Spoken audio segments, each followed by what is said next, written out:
Pour être assistant en médecine vétérinaire, c'est important d'avoir un sens de la communication. Il faut avoir de l'empathie envers les gens, c'est très important. Il faut avoir des bonnes capacités à gérer le stress, aussi ne pas être dégoûté par certaines choses et puis être responsable. Ça, c'est très important parce que le vétérinaire, il doit pouvoir compter sur vous.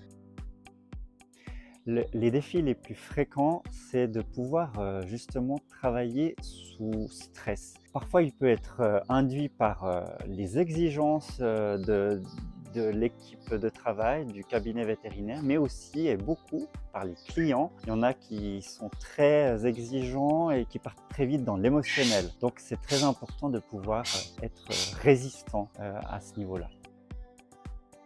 Après la formation initiale, on peut se perfectionner en anesthésie par exemple, ou en médecine dentaire, ou en médecine d'urgence, ou en dentisterie.